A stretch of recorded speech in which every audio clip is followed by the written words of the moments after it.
le propriétaire d'une épicerie s'en prend à son employé et le licencie pour avoir donné à manger à un sans-abri. Quelques mois plus tard, il regrette ses actes lorsque le karma lui donne une leçon à la dure.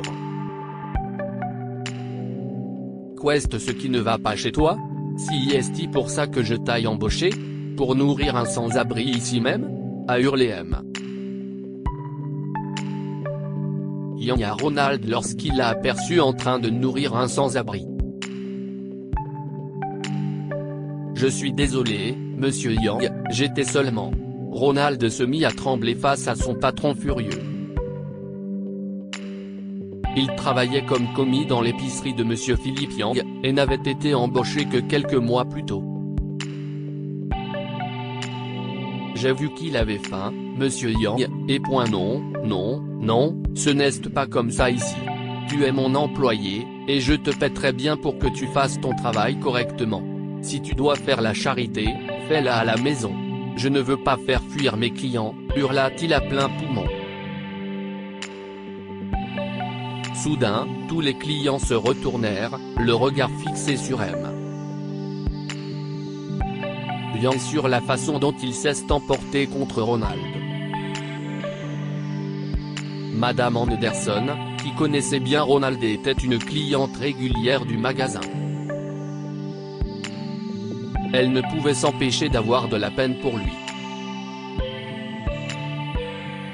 Oh, si est-il triste. Ce jeune garçon a beaucoup souffert. Ses parents l'ont abandonné dans un orphelinat alors qu'il était enfant, et maintenant qu'il a un travail et qu'il fait enfin sa vie, son patron est si colérique et si sévère. Je m'excuse, monsieur Yang, a dit Ronald à voix basse. Il semblait faible et mendiait de la nourriture. Je ne pouvais pas le laisser comme cela. Cela ne se reproduira plus, je vous le promets. Tu réalises que ce n'est pas la première fois que je t'avertis, idiot? A lancé M. Yang. Ce n'est assez. Il faut que tu reçoives une bonne leçon pour que tu renonces à ta stupide charité. S'il vous plaît, M. Yang. Je jure que si est la dernière fois. En fait, j'ai une suggestion. Nous gaspillons énormément de restes et de produits périmés. Je me disais que si nous avions un petit conteneur à l'extérieur du magasin où nous pourrions déposer ces paquets une semaine avant qu'ils ne soient périmés, cela pourrait aider les sans-abri. Monsieur Yang fit un pas en avant et regarda Ronald dans les yeux. Ça suffit, Ronald. Ce n'est pas un endroit pour faire la charité, compris? Alors dégage d'ici, tu es viré. M. Yang, s'écria Ronald. Écoutez, je comprends que je n'aurais pas dû faire ça. Je vous promets. Tu ne m'as pas entendu? Fiche le camp, hurla M. Yang à Ronald et il l'a poussé hors du magasin. Si est une leçon pour que tu comprennes qu'il faut d'abord se préoccuper de soi, avant de venir en aide aux autres. Ronald tenta de récupérer son emploi, mais ses supplications auprès de M. Yang restèrent sans réponse. Madame Anderson a eu pitié du malheureux et voulut l'aider, mais elle connaissait la fermeté de M. Yang. Rien au monde ne pourrait le persuader de faire autrement une fois qu'il a pris sa décision, et elle assista donc, impuissante, au départ de Ronald. Cependant, l'une des clientes de ce jour-là avait enregistré toute la scène sur son téléphone, et elle savait exactement comment aider Ronald à faire face à cette situation déplaisante. Quelques jours plus tard, alors que Ronald rentrait chez lui après avoir perçu son indemnité de licenciement, il a senti que quelqu'un le suivait. Il a d'abord pensé qu'il s'agissait de quelqu'un qui essayait de lui voler son argent parce qu'il l'avait peut-être vu se faire payer à l'épicerie, et il a donc accéléré le pas, décidant de courir si les pas se rapprochaient. CIST alors qu'une voix féminine l'interrompit. M. Ronald Morse? Pouvons-nous parler, s'il vous plaît? Je ne peux pas marcher aussi vite que vous. Lorsque Ronald se retourna, il aperçut une femme d'une trentaine d'années qui se tenait là, un bloc-notes à la main. Je dois dire, monsieur Morse, que vous marchez un peu trop vite pour une personne ordinaire, dit-elle en arrivant près de lui, haletant férocement. Qui êtes-vous? Et pourquoi me suivez-vous? Oh, ma faute, j'ai oublié de me présenter. Je m'appelle Jessica Lawson, et je suis journaliste indépendante pour The City Today, dit-elle en tendant la main en guise de salut. Une journaliste? Qu'est-ce ce que vous attendez de moi? Répondit Ronald, déconcerté. Je pense que vous avez suivi la mauvaise personne. Et je suppose que vous ne lisez pas les journaux, M. Morse, dit-elle en souriant et en brandissant son téléphone pour lui montrer un article du journal. J'ai écrit un article sur vous et sur ce qui s'est passé le lendemain de votre licenciement. Vous n'allez pas le croire, mais cet article a eu un succès fou sur toutes nos plateformes de médias sociaux, et j'aimerais vous interviewer pour le prochain article. Certaines personnes se sont même manifestées pour aider les sans-abri après avoir été inspirées par votre histoire.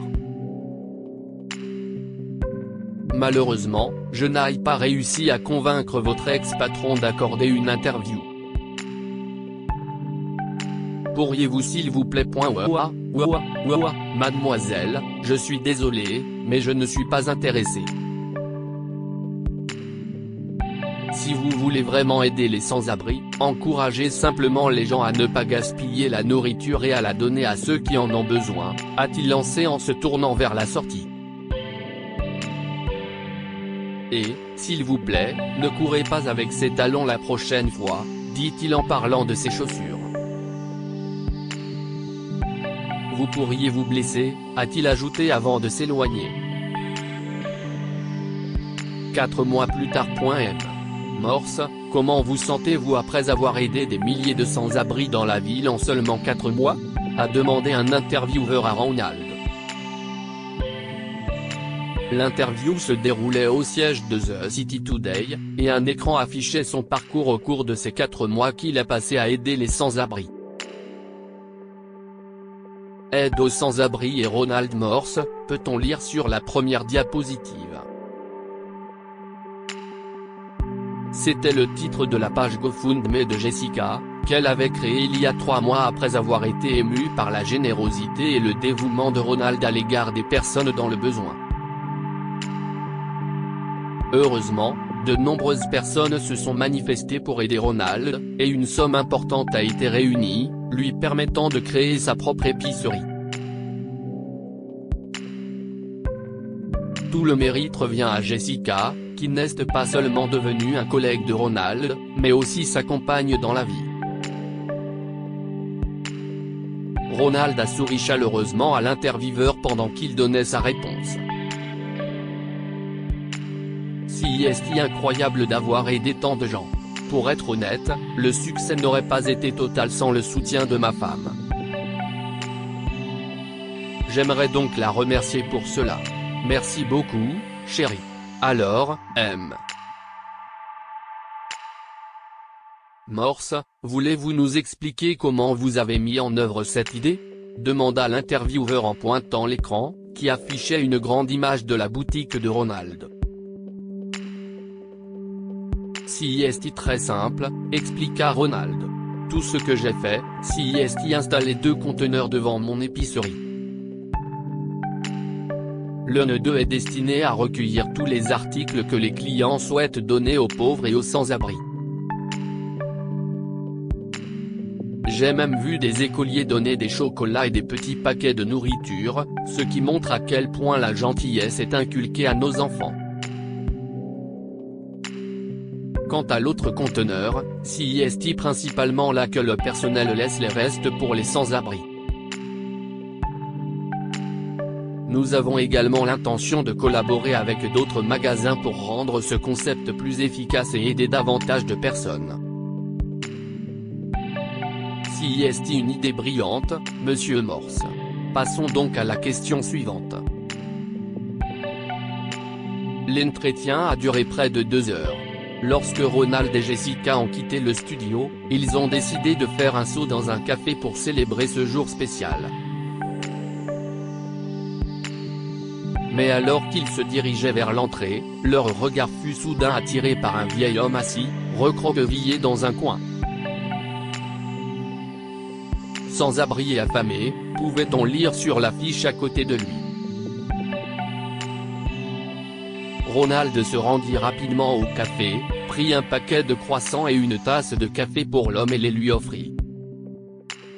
« Excusez-moi, monsieur. Prenez ceci, si est frais et vous vous sentirez mieux. » Au moment où l'homme a levé les yeux pour prendre le café, Ronald se figea sur place. « Monsieur Young. Si est-vous » L'homme laissa tomber le café, ses mains tremblant alors qu'il tenait la main de Ronald. « Ronald. Je suis vraiment désolé, marmonna-t-il en fondant en larmes. Je n'aurais pas dû te licencier. Je suis désolé. M. Young, levez-vous et venez avec moi. Ronald se sentait terriblement mal pour le vieil homme et l'a donc emmené à l'intérieur du café. Il lui a apporté de la nourriture et, en mangeant, Young se rendit compte qu'il n'avait pas mangé depuis des jours, voire des semaines. Lorsque le vieil homme a fini de manger, il a révélé comment il s'était retrouvé sans abri. Il a expliqué à Ronald et Jessica qu'après la publication de l'article dans lequel il avait chassé Ronald du magasin, il avait commencé à perdre des clients et son magasin a fini par fermer, et qu'en raison de la diffamation publique et des pertes monétaires, ses enfants, qui étaient ses seuls proches encore en vie et bien installés, l'avaient repoussé et avaient rompu tout contact avec lui. Il n'a pas pu trouver de travail car personne ne voulait l'embaucher en raison de son âge avancé et, une fois ses économies épuisées, il s'est retrouvé à la rue. Ronald a eu pitié de l'homme, malgré la façon dont il l'avait traité dans le passé, et il l'a embauché comme caissier dans son magasin. Un mois plus tard, lorsque Monsieur Young a reçu son premier salaire, il a acheté une miche de pain et du lait qu'il a laissé dans l'un des conteneurs destinés aux sans-abri. Ronald avait raison et j'avais tort. Il faut toujours aider les autres dans le besoin plutôt que de penser égoïstement à soi, a-t-il dit en s'éloignant. Que pouvons-nous apprendre de cette histoire? L'arrogance injustifiée ne vous mènera nulle part. Monsieur Young a licencié Ronald pour avoir aidé quelqu'un dans le besoin. Des années plus tard, le karma l'a rattrapé et il a regretté ses actes. La gentillesse engendre la gentillesse. Ronald a aidé un sans-abri dans le besoin et, en retour, plusieurs personnes se sont mobilisées pour l'aider via la page GoFundMe. Faites comme Ronald. Partagez cette histoire avec vos amis. Elle pourrait égayer leur journée.